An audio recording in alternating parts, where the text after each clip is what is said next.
Hey guys, welcome back to my channel. So as you can tell by the title, this is my get to know me tag. I asked you guys if you had any questions for me a couple weeks ago, so I'm already sorry that this video is a little late, but we are here, so let's just get started. Let's start with the basics. My name is Priscilla. I am 24 years old. I am married. I've been with my husband for 6 years now, but altogether we've been together for almost 10 years, which is crazy. We were that couple, like the high school sweetheart couple, I know. But yeah, that's us. We have 2 boys together. They are twins, Ezekiel and Daniel. They are going to be 2 this coming March. So we have our hands full right now. Crazy toddlers, plus boys, like they are so adventurous, and sometimes they just make me feel like I'm constantly on the verge of having a heart attack because they're always climbing things, jumping off things, and then they like to help each other, like come up with crazy things to do. I swear they like to stress me out. So I'm just gonna jump right into the questions that I got from you guys. And yeah, let's start with Instagram first. So I was asked, let's see, how do you be sure to put God at the center of your marriage? You inspire me. That was from my friend Kimberly, so thank you. How do me and Brandon keep God at the center of our marriage? I would say maybe the most important answer is just having a personal relationship with God yourself. I feel like without that, you can't really be who God wants you to be.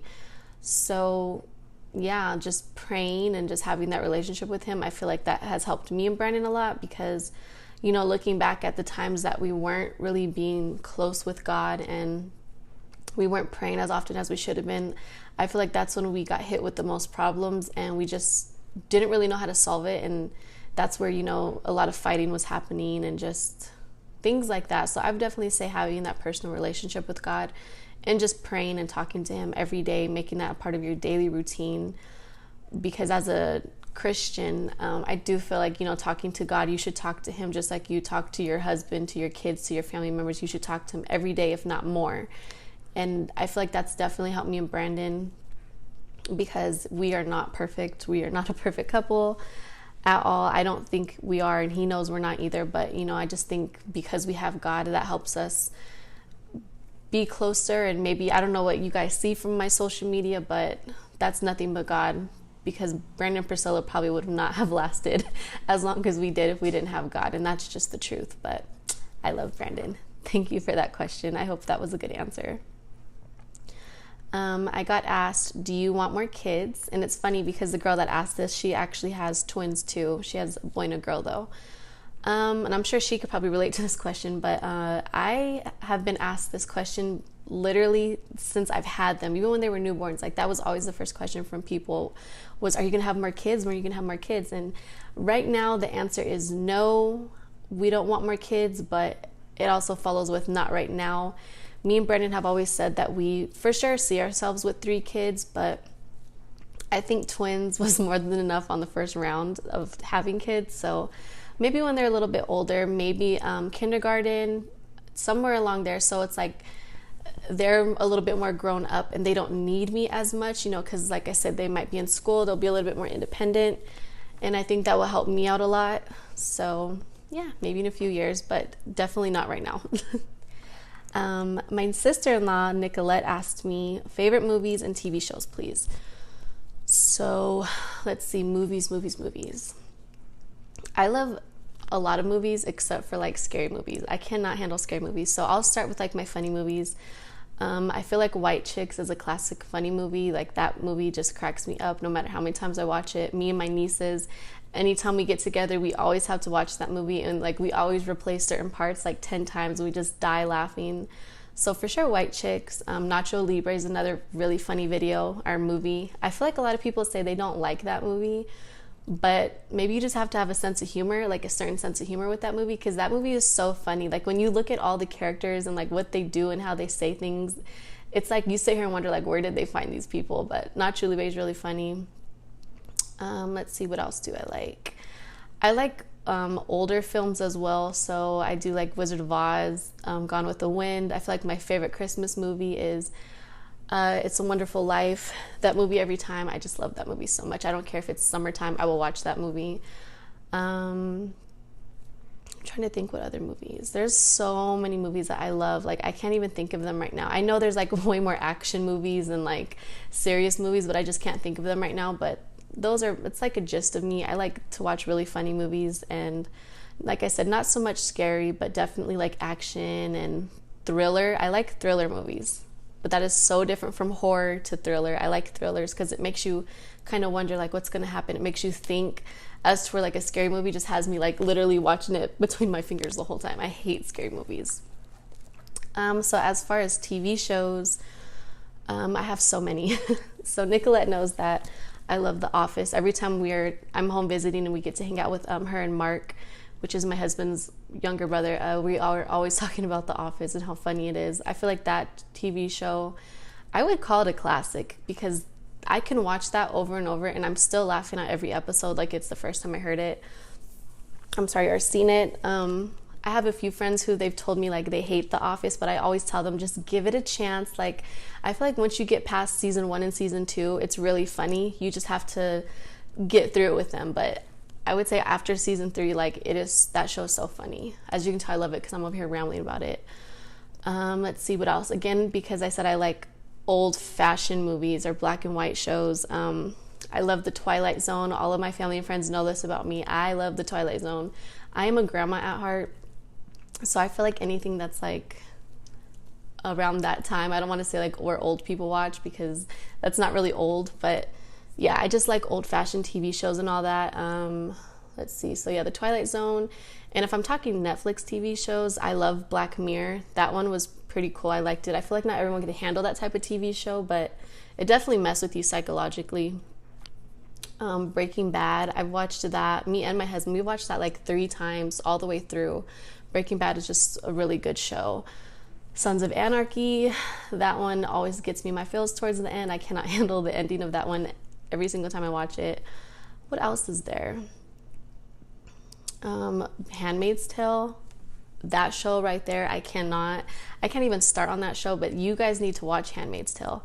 Right now I'm trying to watch, like if I have time, I've seen everyone's been talking about that show You.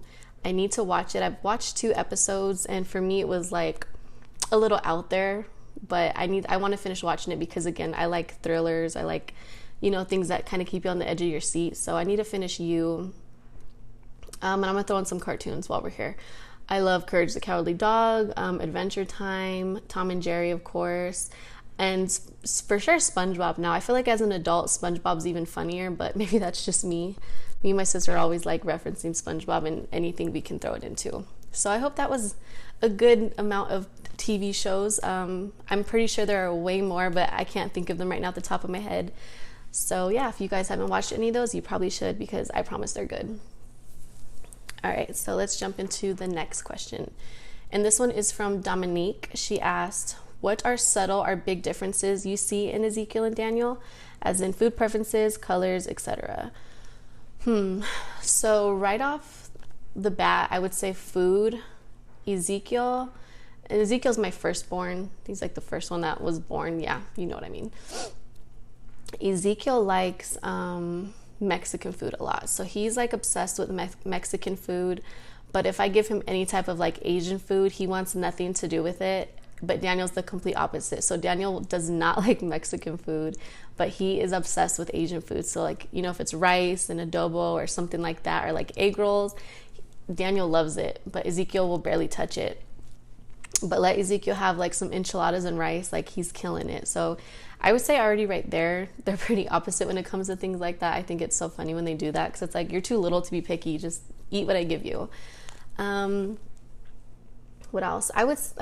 I'm probably going to insert a clip actually that I recorded of them, but even when they eat peanut butter and jelly sandwiches, they're so different. Like Daniel will like hold his peanut butter and jelly like this, like if he's holding like corn on the cob or something, and he'll eat it like back and forth, and it's like real like neatly eaten. But then you look at Ezekiel and he like rips the entire sandwich apart and he's making a huge mess, but he likes to eat it that way. And Ezekiel will not eat the crust of any type of bread. So that's also a difference between them. Like they eat so opposite. And I would say Ezekiel likes to eat with a spoon more, and Daniel just goes in with his hand. Like, he just eats like that. He's so funny.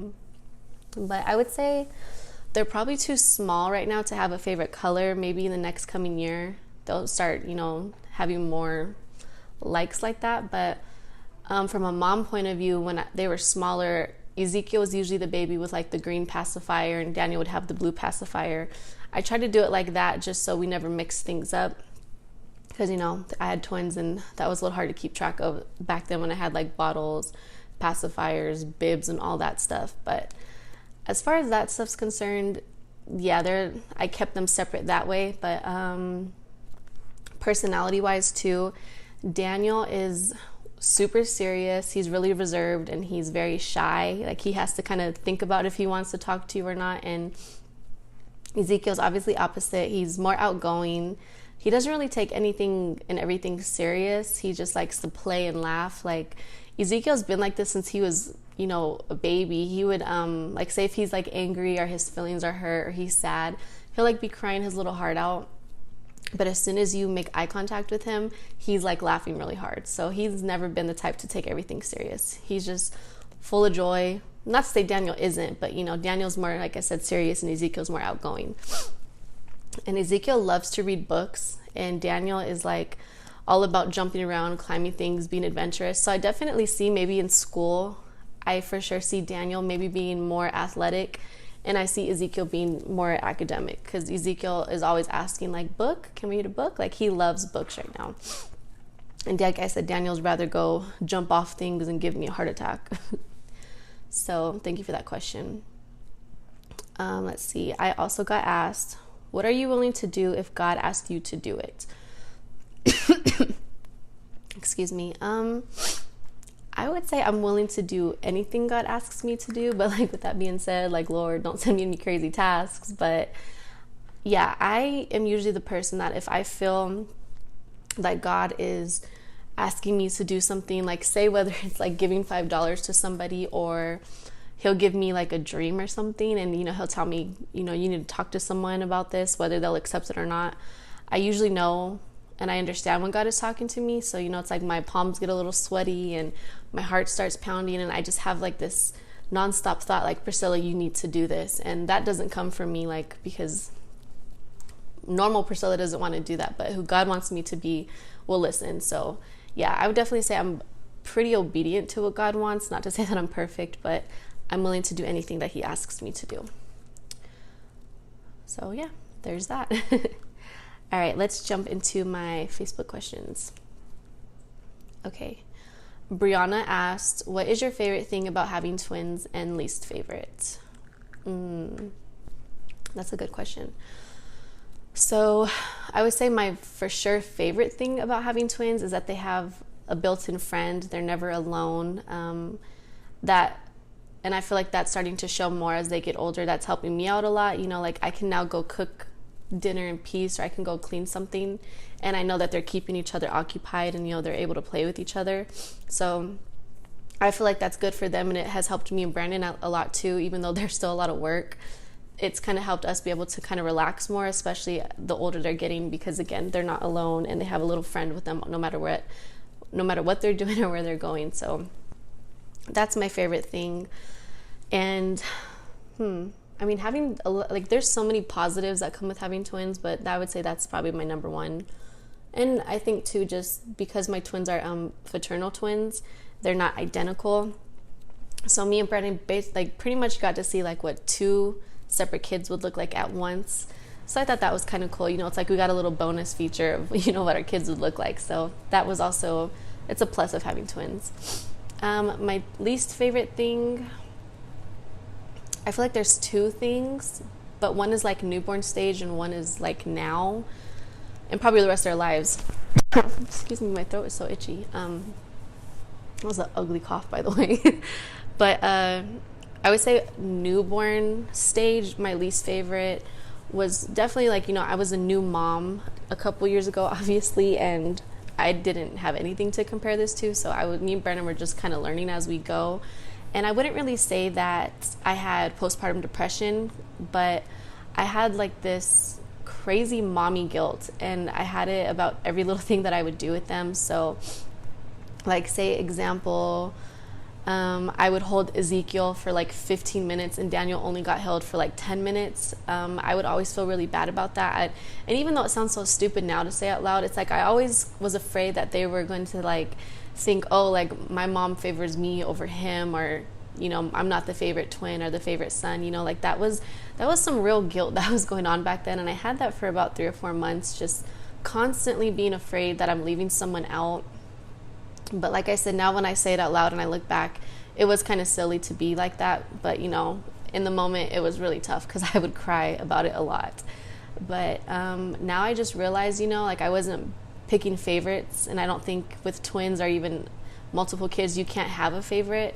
You just love them for different things. And my sister has always said that, and it's so true. So, no, I would say that was hard, like I said, as a newborn stage, but beyond newborn stage, and probably, like I said, the rest of their lives until like they're not living together, it's definitely like when they get sick, one twin gets sick and you already know in a day or two the other one's going to get it too. Like there's just no avoiding it. And sometimes that's a little hard on me because, you know, Brandon's working all day, so I'm like taking care of 2 sick babies, 2 sick toddlers. Completely cut off on me for some reason. But I was saying, I feel like when they're sick and teething, that's when it gets kind of hard for me, again, because sometimes I am like by myself during the day with them, and that's just a lot of work for one person sometimes. Like, you know, you only have so much patience, you know, for being honest as moms, like you only have so much patience sometimes. And then it's like I have so much patience for one child, and it's like that child like completely emptied me out. And then somewhere I have to still find some more patience for the next one because, you know, he's innocent too. He doesn't feel good. So those were the 2 things, like I said, were probably my least favorite. But other than that, I absolutely love having twins. I think it's so fun. But I could not imagine if I had a baby before them and then had twins. Like, I feel like that would have been a lot of work. So if you are a twin mom and you have kids before your twins, like, you are a rock star, because I don't think I could do it. So next question. And this one is from my friend Janellis. She asked 2 questions. The first one was, how do you find the motivation to do your makeup every day? And the second one is, how do you organize your makeup? So I'll answer like the more simple one first. I'm not too much of an organized person, but, you know, everything does have like a home. So I use just the basic IKEA desks with the Alex drawer. I just have one Alex drawer on the side, and within those drawers I have like little containers to keep everything else organized. And I usually organize by like my eyes, my face, foundation. Like I keep it organized that way. If you guys would like, I can definitely show you a video of my makeup like vanity desk, but I also don't have a big makeup collection, so I don't know how exciting that would be. So I can do that for you if you'd like. Let me know. Yeah. So next question she asked again was, how do you find the motivation to do your makeup every day? And I actually get asked this question, like, I wouldn't say every day, but I get asked it quite often. And for me, I don't see makeup as like a task or a chore. Like, okay, I want to look a little presentable when I go outside today. I don't see it as that. I see it as like, it's like my quiet time and my relaxation time, because, you know, I have twins, I'm married, I have a whole house to take care of, I have people to feed. So within that all day, like, I'm pretty busy from the moment I wake up to the time I go to bed. I'm busy that entire day. So the way I see makeup is just like, I make time for it because, again, I just see it as my quiet time. Some people like to watch Netflix, some people like to take a nap, some people like to read a book when they get the chance. I just happen to do my makeup, and it's not because I feel like I need it or anything like that. I just happen to really like to do my makeup. It's just a time for me where I can go alone in a room and I don't have to talk to anyone. I don't have to think about anything. I can just do something that has nothing to do with anyone but me. That sounds a little selfish, but you know, I feel like everyone deserves something like that they enjoy. And especially as a mom, like, we all should find something that makes us happy, no matter what it is, because we were a person before we were a mom. I know you guys see like corny quotes like that on social media, but it's so true. Like, before you were a mom, you were someone. So don't get wrapped up in just being a mom and you like just don't care. I'm gonna be like rambling at this point, but you know, that's how I see it. It's just something for me to do for myself. So that's my motivation right there. I love you, Janellis. Okay, next question is from Andrea. She asked me 3 questions, so I will just go down the list. The first question is, what is your favorite thing about military life? Favorite thing about military life? I mean, there's lots of like obvious benefits of being military, but I would say for sure being able to travel a lot. Without the military, me and Brandon probably wouldn't have seen half the things and places that we've seen or been to or I've lived in. Because without the military, I never really seen myself getting out of Colorado. So to know, like, you know, we were able to live in Japan for 3 years, and it was pretty much on the military's dime. You know, like who can complain about things like that? I never in my life thought I would, you know, visit, like, you know, go to Japan, like, let alone leave the country somewhere. So yeah, I would say traveling for sure. Before Brandon was in the military, my sister's husband is military. So even when I was younger, up to like a teenager, I was able to go visit all the places she was, you know, they were stationed at. So I've been able to see New York. I've been able to go to Delaware, like lots of East Coast places, you know, California, just again, places you just never think you would go visit. You were able to visit because of the military. So that's my favorite thing about the military life. And sometimes it's also the saddest thing because you're not near family and friends. Anyways, let's go to the next one. Which makeup category can you not live without? Like, if I don't do anything else to my face, I at least do blank. I have 2 things. I mean, one of them I technically don't need to do, but I like it, is eyebrows and mascara. I feel like everything else is whatever, but eyebrows and mascara just make your face look a little bit more put together. And yeah, those 2 things. Let's see.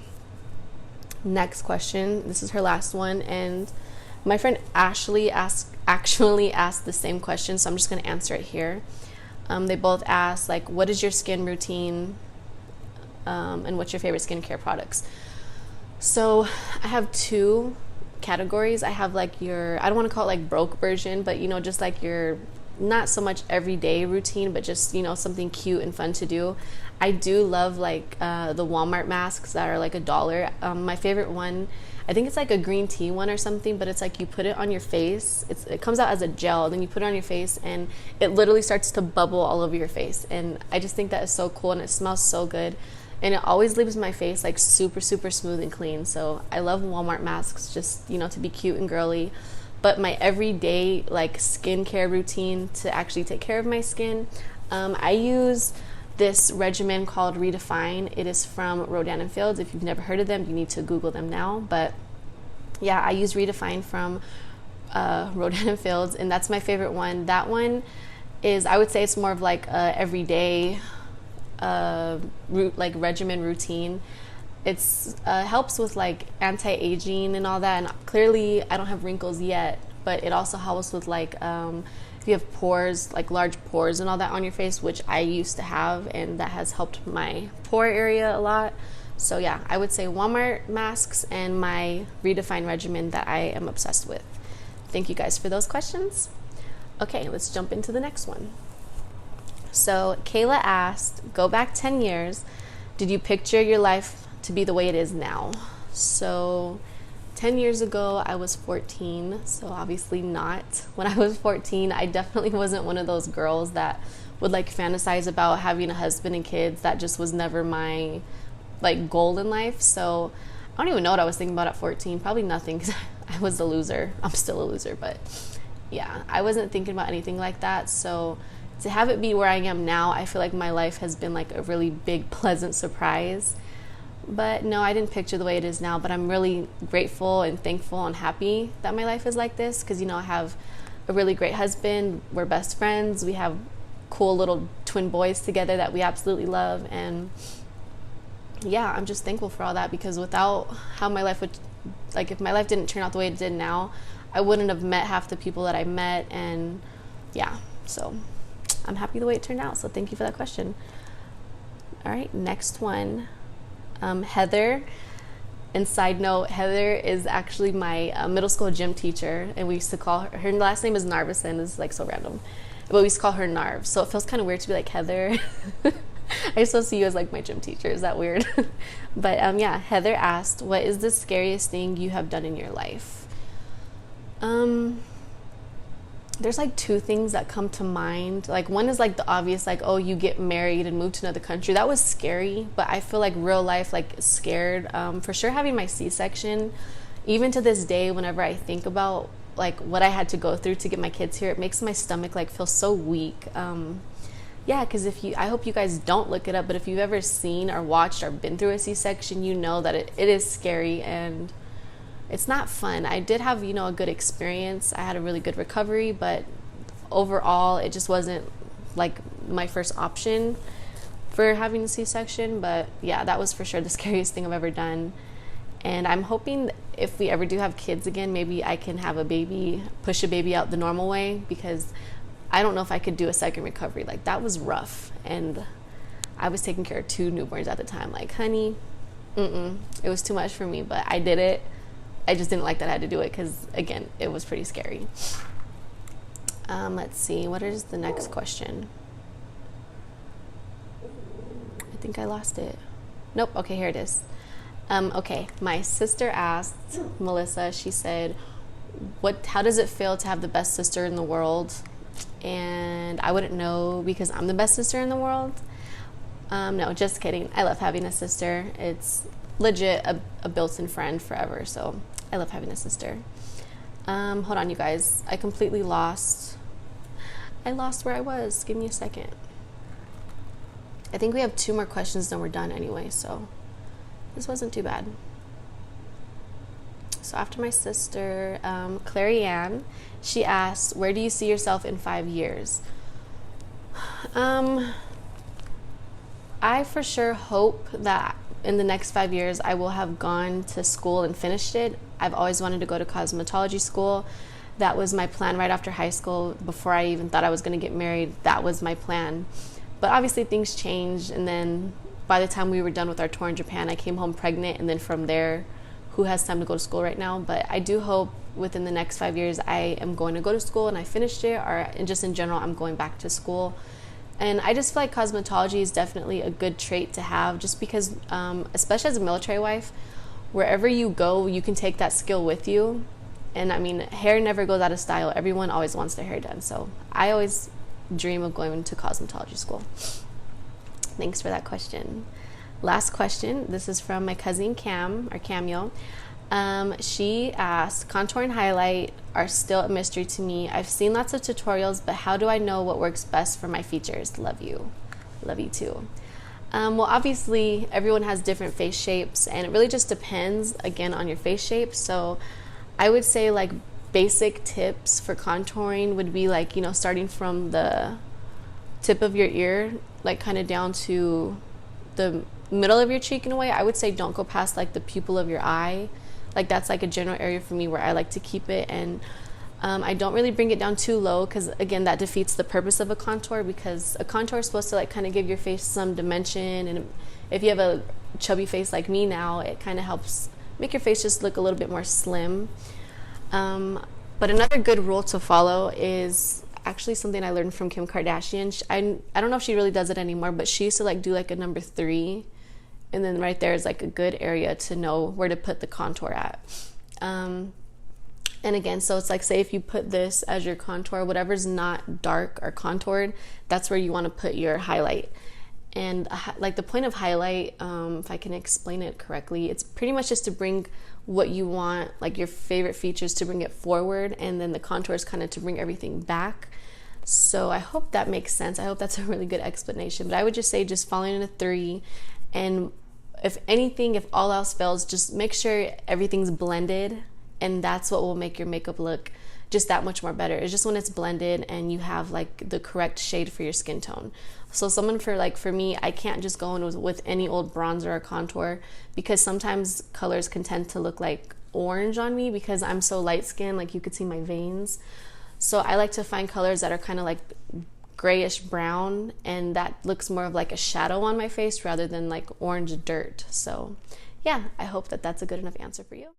Hey, sorry to interrupt this, but as I'm sitting here filming, I just realized that I had skipped a question that my friend Angela had actually asked me, and I didn't want to leave her out because she's actually my friend here at my current base. So I didn't ignore you, Angela.